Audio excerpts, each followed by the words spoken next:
He's slipping into darkness again, and I fear for my life. It was the last message Dr. Elena Castillo would ever write. 24 hours later, she was dead, stabbed 15 times in her own kitchen. Her husband, Daniel Cruz, stood over her lifeless body, hands trembling, a knife slick with blood resting on the counter. What really happened inside their upscale home that fateful night? Was this a crime of passion, or had this murder been simmering for months, waiting to explode? And the most chilling question of all, why didn't anyone stop it? Dr. Elena Castillo was a renowned linguistics professor at a prestigious university, a woman known for her intellect, grace, and generosity. She spent years shaping young minds, publishing groundbreaking research, and leaving behind a legacy of knowledge. But behind closed doors, her life was falling apart. Her husband, Daniel Cruz, had once shared her ambitions. They met in graduate school. Two promising scholars, side by side, dreaming of a future built on intellect and passion. But while Elena soared, Daniel stalled. For every research paper she published, he collected another rejection letter. For every student who sought her mentorship, he was met with indifference. And then, the breaking point. A coveted full professorship was finally up for grabs. Elena was the obvious choice. Daniel applied anyway. When the results came, only one of them got the job. Not him. That was when the paranoia began. The sleepless nights, the cold silence at the dinner table, the drinking, the accusations whispered under his breath. You think you're better than me? And then, the obsession. You're cheating on me, aren't you? No proof, no evidence, just a sickness growing inside him, a voice in his head he couldn't silence. So he started listening. At first it was eavesdropping, then reading her emails, checking her phone when she wasn't looking. But it wasn't enough. He needed more. That's when he planted the device. Every conversation, every breath, every whisper, he recorded everything. And yet, nothing. No lovers, no secrets, no betrayal. Just the sound of a woman slowly losing herself. And that only made him angrier. By the spring of that year, Elena was exhausted. She had spent the past year trying to salvage their marriage, but Daniel's paranoia, his erratic mood swings, his explosive anger, it was suffocating her. She documented everything in hidden notes on her phone. But she also did something else. She went to the police. One evening, after Daniel had passed out drunk, she slipped out of the house and drove to the nearest precinct. Her hands trembled as she told them everything. The threats, the surveillance, the drinking, the unpredictable rage. She showed them the messages, the journal entries. She told them she feared for her life. The officer at the desk listened, nodding, taking notes. He handed her a pamphlet on domestic violence shelters. We can't do anything unless he actually hurts you, he told her. Come back if things escalate. She left with a hollow feeling in her chest. And things did escalate. The following night, Daniel found her police report. It was tucked between the pages of her notebook, left carelessly on her bedside table. He read every word, every desperate plea for help, every documented threat.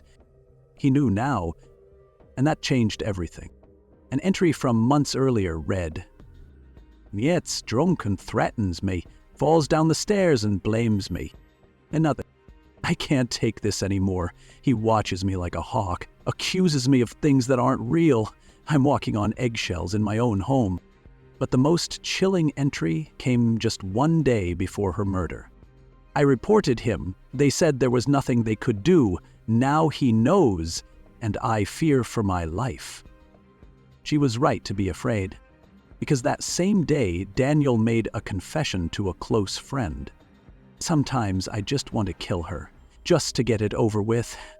He laughed after saying it. But less than 24 hours later, Elena Castillo lay dead on the kitchen floor. It started with an argument. Daniel, already in a foul mood, had been drinking since noon. The air in the house was thick, suffocating. The house was too quiet. Elena hesitated at the door, fingers gripping the strap of her purse. She could already smell the whiskey in the air. She took a step inside. A shiver ran down her spine.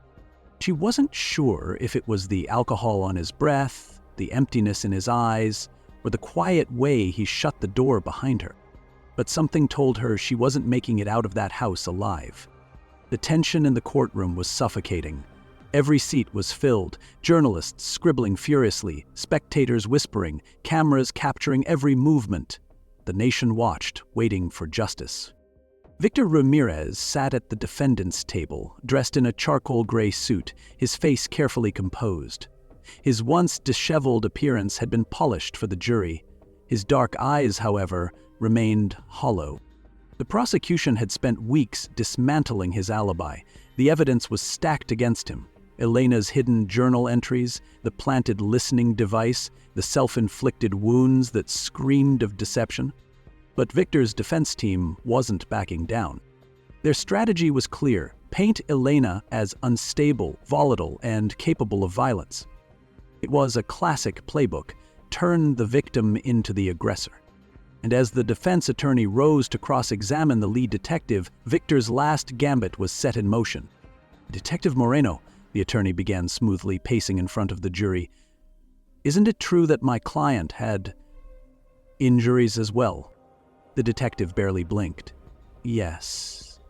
Two shallow cuts to the abdomen. They were determined to be self-inflicted. Determined by whom? Forensic analysts, based on the angle and depth of the wounds. The defense attorney nodded, pretending to consider. Then he turned to the jury. "But it's possible, isn't it, that those wounds were defensive? That Dr. Vasquez, who, I remind you, was found with a knife in her hands, might have attacked first?" A murmur rippled through the spectators. Detective Moreno's jaw tightened. "No. Based on the trajectory of the blood spatter, the defensive wounds on Dr. Vasquez's hands, and the lack of blood on the knife's grip, it is clear that Victor Ramirez was the sole aggressor." The defense attorney pressed forward. And yet, there was no history of police intervention before that night. If Dr. Vasquez truly feared for her life, why didn't she leave? The question landed like a slap in the face. Elena's sister, sitting in the front row, clenched her fists. Tears burned behind her eyes. This was the part that hurt the most. The implication that Elena's suffering wasn't enough, that her cries for help weren't loud enough. The prosecutor stood abruptly. "Objection! Argumentative!" The judge nodded. "Sustained. Move on, counselor." But the damage was done. Victor Ramirez sat, expression unreadable, his fingers pressed together. This was his only hope. If he could create just enough doubt, twist the story just enough, maybe, just maybe, he could walk free. The trial stretched for weeks. Witnesses took the stand. Elena's colleague spoke of her growing anxiety. Her best friend recounted late-night phone calls filled with terror. A former student who had once admired Victor admitted that his obsession with Elena had become uncomfortable, almost menacing. And then, the most damning witness of all, the forensic analyst. She walked to the stand with measured steps, a thick folder in her hands. "Dr. Vasquez was stabbed 15 times, she stated. "The first wound to the chest was non-fatal. The following wounds suggest increasing force, particularly the final cut to the throat." She flipped open a folder, displayed the crime scene photos. Victor looked away. "This," she continued, pointing to a close-up of Elena's hands, "shows clear signs of self-defense. She fought. Hard." The jury's eyes lingered on the gruesome image. The prosecutor leaned in. "And the defendant's injuries?" "Superficial, controlled, and crucially, self-inflicted. There was no sign of a struggle that would suggest mutual combat." Silence fell over the room. Victor swallowed. His defense was crumbling. But then, his attorney played the final card. The last desperate move. The defense called Victor to the stand. A collective breath sucked in. A risky move, but the only one left. Victor took his time adjusting the microphone. When he finally spoke, his voice was steady, calculated. "I loved my wife," he began. "I still love her." He exhaled heavily, rubbing his hands together as if gathering himself. She was under a lot of stress. Work, the pressure to be perfect, it started changing her. She wasn't sleeping. She accused me of things that weren't true. And that night, he swallowed hard. That night, she snapped. A single tear slid down his cheek. "I didn't want to hurt her. I was just trying to stop her." He let the words hang, a perfect performance of regret and heartbreak. The prosecutor wasted no time. "You were just trying to stop her," she echoed, flipping open a folder, "by stabbing her 15 times. Victor's face twitched. "You recorded her, didn't you?" she continued. "Watched her every move? Read her emails? Planted a device in your home?" Victor's mouth pressed into a thin line. "You called her paranoid," the prosecutor pushed, stepping closer. "But the truth is, you were the paranoid one." Victor shifted, uncomfortable. "You told a friend you wanted to kill her, didn't you?" The room held its breath. Victor's jaw clenched. "I was drunk," he muttered. "I didn't mean it." "Didn't mean it," the prosecutor repeated, nodding. "And yet, here we are." She let that linger before turning to the jury. "This isn't about self-defense," she said, voice razor-sharp. "This is about a man who couldn't stand losing. A man whose ego was so fragile he would rather kill his wife than see her succeed without him." She turned to Victor. "You didn't lose control," she said coldly. "You made a choice."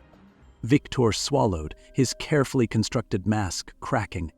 And for the first time since the trial began, he looked afraid. The jury deliberated for 3 hours. When they returned, the courtroom braced itself. The judge asked the foreperson to stand. "In the case of the state of Texas versus Victor Ramirez on the charge of first-degree murder, how do you find the defendant?" A beat of silence. Then, "Guilty." A sob broke out in the courtroom. Victor's body slumped, the weight of his fate crashing down. Life in prison, no possibility of parole. As he was led away, he turned, searching the crowd for sympathy, for understanding. There was none. Only the cold, unwavering eyes of those who had loved Elena Vasquez. Justice had been served, but justice could not bring her back. The nation would remember her name, and Victor Ramirez would be forgotten. Victor Ramirez entered Telford Federal Penitentiary under heavy security, shackles biting into his wrists, the sound of metal doors slamming shut behind him like a final, irreversible judgment. The air was thick with sweat, the distant echoes of shouting bouncing off concrete walls. Inmates lined the hallways as he was escorted to his cell, their eyes locking onto him like predators sizing up new prey. News traveled fast in prison. And men like Victor, who murdered women in cold blood, were at the bottom of the hierarchy. The guards barely acknowledged him. To them, he was just another inmate, another lifer who would waste away behind bars. But to the prisoners, he was fresh meat. As Victor stepped inside his small, grimy cell, a low voice rumbled from the bunk above. "You the wife killer?" Victor stiffened. He didn't answer. The man slid down from the top bunk, muscles rippling beneath inked skin. His arms were covered in prison tattoos, gang insignias, teardrops beneath his eyes. "Yeah, you're him," the man muttered, cracking his knuckles. "Victor Ramirez, the coward who stabbed his wife 15 times. Victor's mouth went dry. His cellmate chuckled, shaking his head. "See, in here, we don't take kindly to men like you." He stepped closer. "And the boys? They're already planning your welcome party." Victor swallowed hard. He had imagined prison, but not like this. Not the way the guards looked through him, indifferent to his fate. Not the way the other inmates watched him, waiting. Not the way the walls seemed to close in, suffocating him. He had convinced himself he could survive this. But survival was no longer in his hands. The first attack came within 24 hours. Victor was in the chow hall, his tray trembling in his hands as he scanned for an empty table. The other inmates ignored him, except for the ones who didn't. A group of men, all tatted in gang markings, sat in the far corner, their gazes locked onto him. Victor turned away. Too late. A hand clamped down on his shoulder. "Hey, wife killer," a voice whispered. Before Victor could react, his tray was knocked to the floor, food splattered across his jumpsuit. The room went silent. Laughter followed. He staggered back, but another inmate blocked his path. You think you're special, huh? One of them sneered. Think you're tough, stabbing a woman? Victor didn't answer, because he knew the truth. He wasn't tough. He wasn't strong. He had only ever felt powerful when his victim was defenseless. And in here, he was the defenseless one. A sharp elbow caught him in the ribs. He gasped, doubling over. A second later, a fist slammed into his stomach. The guards did nothing. They let the inmates send their message. Victor collapsed onto the filthy tile floor, gasping for breath. A hand grabbed his collar, yanking him up just enough for one final whispered warning. This is just the beginning. Then he was released, left coughing and humiliated in the middle of the chow hall, reminded that he had no power here. And that was only day one. By the end of the first week, Victor had learned to keep his head down. He avoided eye contact, he moved quickly and quietly. But it didn't matter, because no matter how much he tried to disappear, they weren't done with him yet. It happened in the shower block. He had been dreading it for days. No guards, no cameras, just walls lined with rusting faucets and cracked tiles. He stripped fast, stepping under the stream, trying not to think about what could happen. But the moment he turned his back, he felt it. A presence. A shift in the air. Before he could turn, a thick arm wrapped around his throat, yanked him backward. His head slammed against the tile, his vision blurred. A voice growled into his ear. Bet she begged you to stop, didn't she? Victor gasped, struggling, but more hands grabbed him. Bet she cried, huh? Told you she loved you. A punch landed in his stomach. Victor choked on his own breath. You didn't listen to her, the voice snarled. And we ain't listening to you. They didn't stop. By the time the guards found him, Victor was curled in a heap on the tile, his ribs bruised, his face bloodied. And just before the guards dragged him out, a single word was carved into the wall. Monster. Victor Ramirez survived 1 year in Telford Federal Penitentiary. Barely. The attacks never stopped. He was beaten in the yard. He was jumped in the laundry room. He was isolated, humiliated, forgotten. And then, on a cold December morning, his story came to an end. The guards found his body in his cell, slumped over. A sheet wrapped around his throat. Officially, it was ruled a suicide. But everyone knew the truth.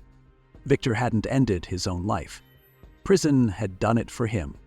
Justice hadn't stopped at a guilty verdict. It had followed him, hunted him, and in the end, it finished what he started. The world moved on. Elena Vasquez's name lived on in scholarship, in classrooms, in the hearts of those who loved her. But Victor Ramirez, his name faded into nothing. And that was justice. If this story kept you hooked, there's more where that came from. Hit like for more gripping true crime, subscribe so you never miss a case, and turn on notifications, because the next one might be even more chilling. Stay curious.